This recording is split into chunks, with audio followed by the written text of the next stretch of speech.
为什么说孝顺就是对人进行奴性洗脑的驯化？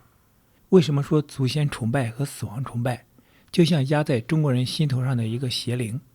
为什么应该抛弃中国式的儒教？今天我们继续读《中国人的性格》这本书。今天的读书章节中有以上问题的答案。今天我们读到的是孝悌为先这个部分。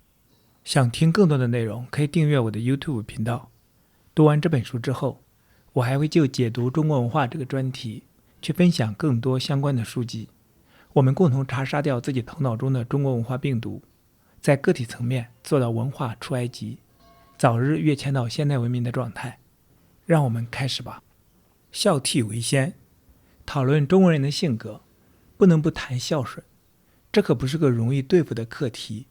孝顺与我们不得不采用的许多其他概念一样，难以用英语词语将它准确地翻译过来，其意义也和我们所理解的大相径庭。汉语中还有不少包含这一意义的概念，其中与孝顺联系最紧密也最常用的一个是礼。为了对此加以说明，并为讨论中国人的孝顺性格提供一个背景知识，最好先引用卡莱尔先生在《中央王国》中的一段话：礼是中国人所有思想观念的集中体现。在我看来，中国可以贡献给世界的最合适、最完美的专著就是《礼记》。中国人的感情靠礼来满足，他们的职责靠礼来实现，他们的善恶靠礼来评判，人与人之间自然的关系靠礼来维系。总而言之，这是一个由礼来控制的民族，每个人都作为道德的、政治的和宗教的人而存在，受家庭、社会和宗教等多重关系的制约。对于这段话，威廉姆斯博士的评价最令人信服。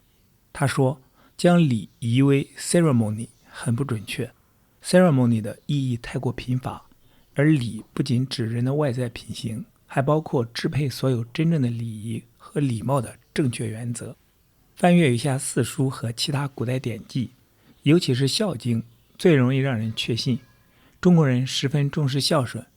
目前我们只关注中国人的现实生活中的孝顺观，看看他们是如何理解孝顺的，孝顺是如何成为中国人独一无二的特性的。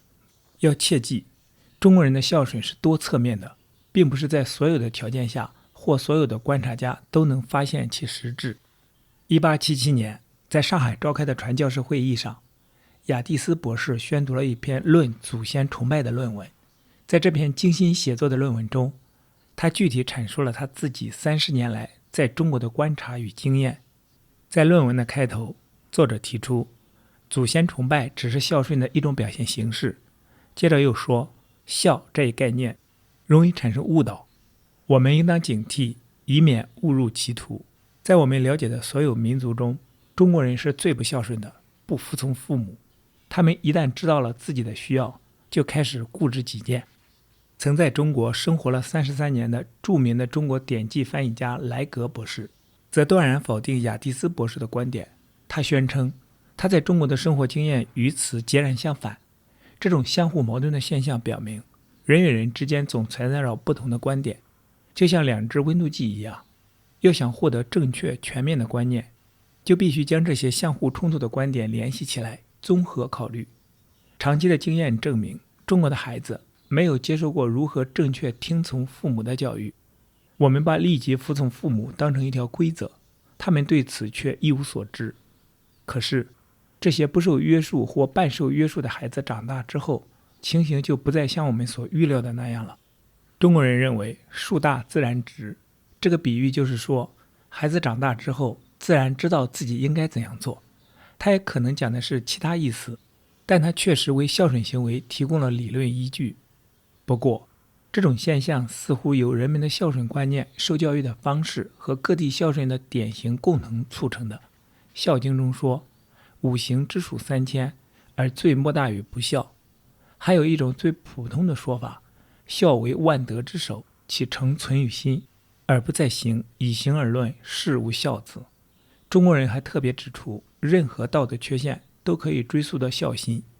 违背礼节是因为缺少孝心，不忠心耿耿是因为缺少孝心，不恪尽职责是因为缺少孝心，对朋友不忠诚是因为缺少孝心，临阵胆怯是因为缺少孝心。这样，孝顺的内涵就远远超出了行为的范畴，不仅包含了行为的动机，还包含了所有的其他道德内容。一般人认为，孝顺实际上是出于感激，《孝经·施令章》对此做了强调。据孔子说，父母死要守孝3年，因为子生3年，然后免于父母之怀。尽孝3年似乎成了对父母这3年养育之恩的回报。就是小羊羔吃奶时还知道要跪着呢。孝顺的人还要善待自己的身体，因为它是父母赐予的，不善待它就等于忘恩负义。孝顺的人当父母在世时要竭力服侍，父母去世后要经常祭拜。孝顺的人要继承父道。子曰：“3年无改于父之道，可谓孝矣。”父母明显有了错误，做子女的也可以努力促使他们改正。威廉姆斯博士引用《礼记》中的一段话可以为证：父母有过，下气怡然，柔声以谏，谏若不入，其敬其孝。悦则复谏，不悦，与其得罪于乡党周旅，宁孰见？父母怒不悦，而他之流血，不敢激怒，其敬其孝。令人担忧的是，在大多数西方国家，可以完全不听父母的告诫。然而，就连在中国都很少听到这样的事。在《论语》第2章，我们发现孔子对孝做出了几种不同的解释，在不同的情况下，他的解释也不同。第一次是在鲁国，一个名叫孟仪的官员请教时，他只简单地说了句“无为”，意思很容易理解，就是不违背。那位官员自然也是这样理解的。可是，孔子和他的同胞一样，也具有拐弯抹角的天赋。他并不亲自对孟仪做出解释，而是直到后来他的弟子樊迟驾车送他时，才又重提这件事。樊迟听了，自然问他：“夫子，您是什么意思呢？”孔子就抓住这个机会，做出了如下解释：生视之以礼，死葬之以礼，祭之以礼。毫无疑问，孔子希望樊迟能将这话转述给孟仪，这样孟仪就会理解无为的真正含义了。在这里加一句，生活中和中国人沟通真的很累。一个极其简单的事情，一句话就能清晰沟通的，就是有一些人喜欢说半句留半句，让你去猜，这样真的很不好。一是容易误会，导致理解偏差，耽误事；另一个就是大大降低了沟通的效率。好，继续回到这本书。还有一次是回答孝意味着什么，孔子强调对父母要视之以礼，否则只照顾他们的身体，就无异于把父母当成马狗来看待了。引用上面那些是想表明，中国人的孝顺观主要是应该依从父母的愿望，满足他们的需求。在中国，这是个古老的观念。孔子曾明确地说：“今之孝者，是谓能养。”这也说明他感到当时与古代已大不相同了，而他对古代则心驰神往，希望复古。夫子的这些言谈已过去好多世纪了，可他的教诲已经深深地渗入到中国人的骨髓中。如果今天他仍活着的话，我们深信他会更坚定地说：“今之孝者，是谓能养。”我们现在已经了解了中国人是如何看待孝顺与其他社会职责间的关系，可我们还不清楚中国人在现实中如何理解孝顺。随便挑10个没有受过教育的中国人来问，怎样才算是孝顺？可能会有9个人回答说，不让父母生气。父母生气是因为子女没有好好地服侍自己。说的简单些，还是应该无为。这是孔子的话，尽管他这样说时包含着特殊的意义。如果读者想知道有关的实例，就请看一看《24孝图》，他讲述的故事在中国可谓家喻户晓。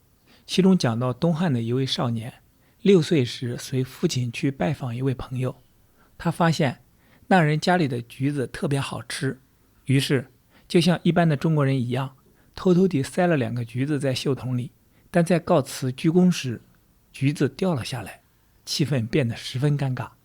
可是这位少年非常镇静，他马上跪在主人面前，说了2句令其名声流传千古的话：家母喜欢吃橘子，我是拿给他的。他的父亲是当时的一位高官，在西方人看来，这孩子不可能没其他机会为他的母亲弄到橘子，但在中国人的眼里，他却成了典型的孝子，因为小小年纪就能够为母亲着想。不过也或许是因为他反应敏捷，很快就能想出借口吧。好，在这里加一句，我喜欢看欧美作者的书和电影，我发现欧美文化的思维方式和中国文化下的人的思维方式有一个区别，就是欧美文化中的人比较讲究事实和逻辑，而中国文化下的人常用愿望和想象来代替现实，同时喜欢享受情绪的起伏跌宕和情绪感的满足，也就是近年来流行的一个词情绪价值。可能这也是西方科学发达而中国发展了文学和诗词的原因之一吧。还有中国文化对情商一词的故意误解，情商本意是一种认识、了解、控制情绪的能力，到了中国文化中居然被曲解成了让别人感到舒服的一种能力。所谓高情商也变成了能为别人提供情绪价值的意思。最好的例子就是和珅讨好皇帝的嘴脸和做派，这也反映我们当前依然是一个等级社会。好，跑题了，继续回到这本书。晋朝也有一位少年，因为父母没有蚊帐，就想出了一个绝妙的权宜之计，每天早早地上床，整夜静静地躺着，一动不动，甚至连扇子也不摇一下，为的是让家里的蚊子都来叮自己，好使父母能睡个安稳觉。与他同时代还有一个少年，在家里很不受继母的喜欢，可他的继母有个爱好，就是喜欢吃鲤鱼，但在冬天又弄不到，于是这少年就不加思索地脱去衣服躺在冰上。冰下的一对鲤鱼看到这情形大受感动，就钻了个冰窟窿跳了上来，以供他那暴力的母亲享用。再加一句，由此可以看出，孝的本质是把奴性洗脑的训练分散给每个家庭中的父母，让一个人通过孝顺的训练把奴性刻入骨髓中，这样独裁的最高专制者就省事地享受那些孝顺的奴隶心甘情愿地贡献出的自己生命的价值。好，继续回到这本书。中国人认为偏袒妻儿是一种不孝之举，《孝经·师令章》中曾把它与赌博并列。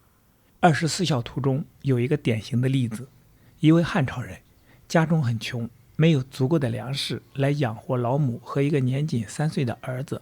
他对妻子说，我们太穷，甚至连母亲都养不起，但孩子会争母亲的口粮，为什么不把孩子埋了呢？孩子埋了，咱们以后还可以再生，母亲死了就不能再有了。妻子不敢反对，就挖了个2尺多深的坑，可是在坑底他们挖出了一坛金子，坛子上刻着一些字，说这些金子是上天赐给这位孝子的，假如没挖到金子，孩子可能就真被活埋了。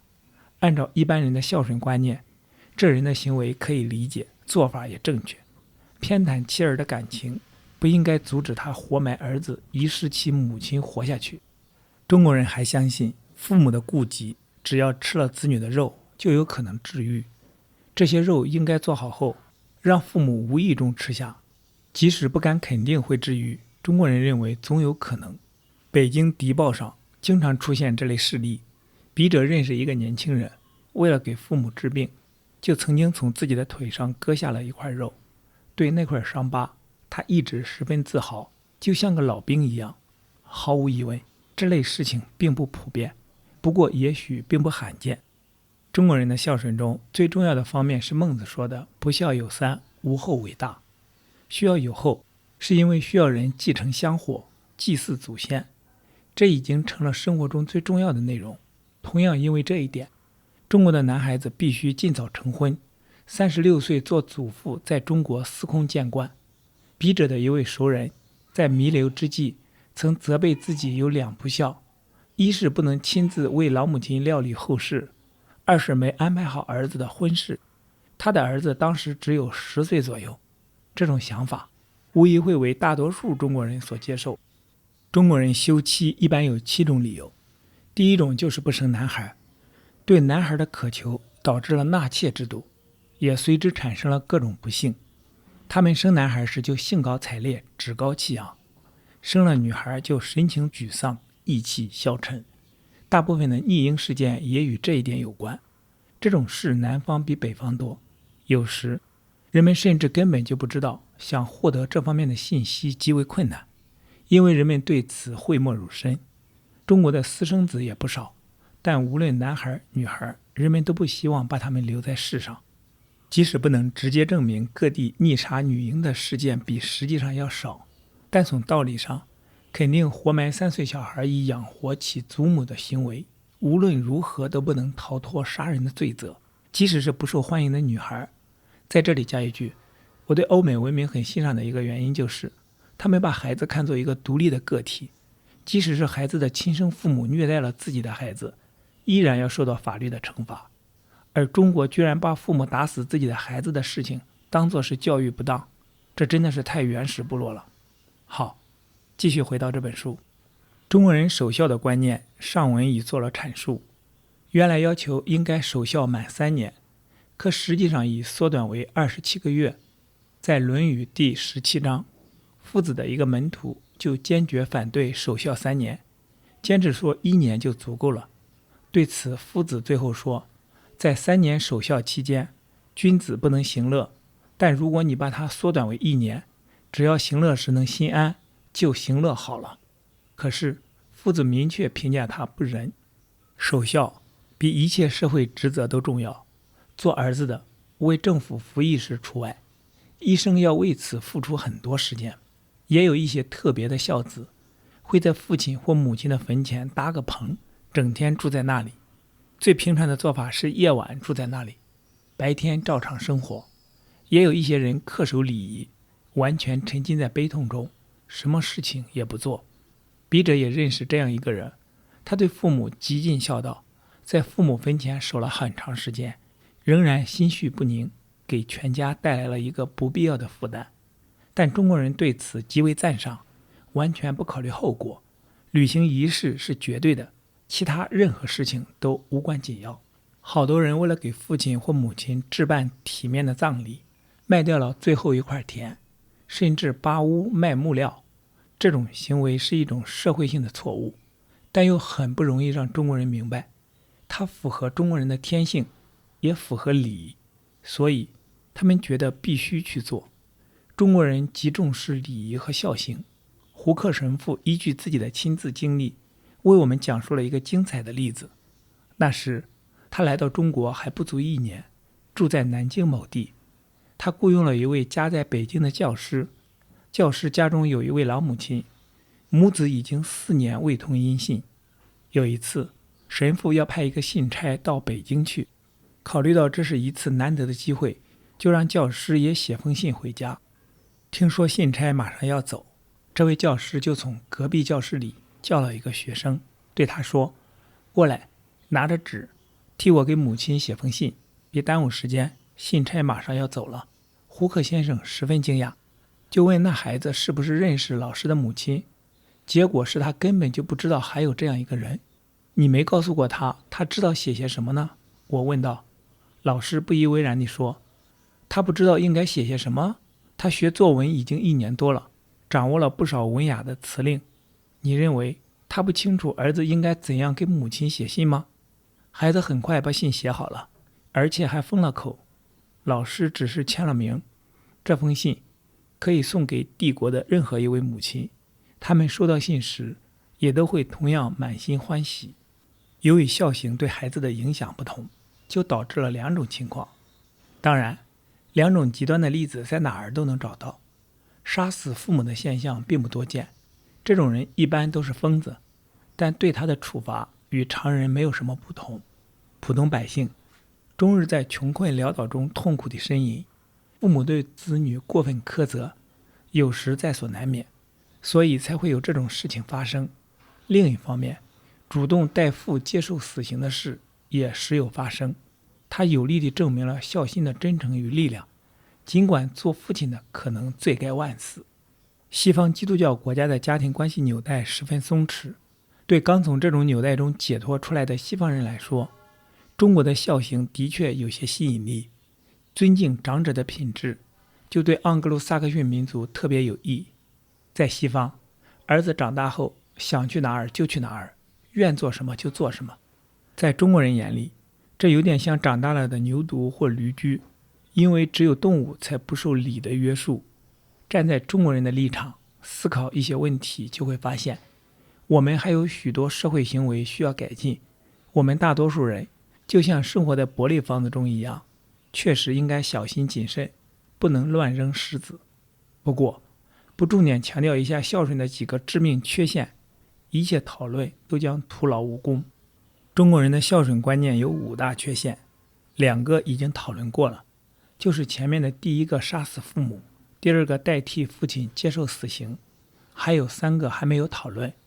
第一是他对做儿女的列举了一大堆义务，可是对父母的义务却只字不提。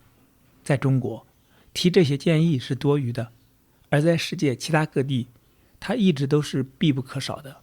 神奇的智慧曾引导使徒保罗，使他以精炼的语言道出了理想家庭的4大支柱。你们做丈夫的要爱你们的妻子，不可苦待他们；你们做妻子的当顺从你们的丈夫，这在主里面是相宜的。你们做女儿的要凡事听从父母，因为这是主所喜悦的。你们做父亲的不要惹儿女的气，恐怕他们失了志气。孔子道德思想中的那些世俗的智慧，怎么能与这些意义深远的准则相比呢？孔子所有的教义都不为女儿说话，全都为了儿子。在这方面，多少世纪以来，如果中国人不是色盲的话，怎么会没有发现这是对人性的严重摧残呢？身为男生就被家里奉为至宝，身为女生则成了家中可怕的累赘，就算不一定被溺死，也一定会终生饱受歧视。中国人认为妻子是卑贱的，孔子没有说过丈夫应该对妻子如何，或妻子应该怎样对待丈夫。儒教只是要求男人应该依从父母，同时也强迫妻子这样做。妻子与父母产生矛盾时，因为妻子次要卑贱，他就应该让步屈服。中国家长制的社会结构存在着严重的弊端，它压抑人的某些天性，但又将另一些天性驯化到极端。它使整个社会成了老年人的社会，青年一代则备受压抑，处在从属地位。钢铁般的压力禁锢了人的思想，阻碍了社会的发展，不利于有意义的变革。在这里加一句，这就是我喜欢看西方作者写的书的原因，用清晰简洁且富于逻辑性的话语，把一件事情说得清清楚楚明明白白，不掉书袋，不拐弯抹角，不故弄玄虚，有很高的沟通效率。好，继续回到这本书。孝道中传宗接代的宗旨是一系列弊病的根源，它要求无论有没有养活孩子的条件，都必须生养。它导致了早婚与人口泛滥，使人们备受贫困的煎熬。它也是一夫多妻制和纳妾制的根源，它永远是一个祸根。祖先崇拜真正是中华民族宗教信仰的集中体现。如果正确的理解的话，它是一个民族被迫套上的最沉重的苦厄。正如雅蒂斯博士在上面的那篇论文中指出的，令人恼火的是，数亿中国人都受无数死人的支配，活着的一代受过去无数代人的控制。对于令人窒息的保守主义来说，祖先崇拜是最好的形式与保证。如果保守主义不受到道德上的打击，在本世纪的最后15年，中国如何能够使自己完全适应新的形势呢？如果中国人继续把过去的死人当作真正的神灵，他们如何能够向前迈出切实的一步呢？我们认为，中国人的孝顺完全是由恐惧和自私造成的。恐惧和自私是左右人灵魂的最有力的因素。灵魂因为具有制造灾难的力量，故而受到崇拜。孔子有一句富有智慧的格言：敬鬼神而远之，可谓知矣。忽略了贡品，鬼魂就会发怒，接着就要报复。崇拜他们就是一种比较保险的方式。这似乎就是各种崇拜死人观念的核心。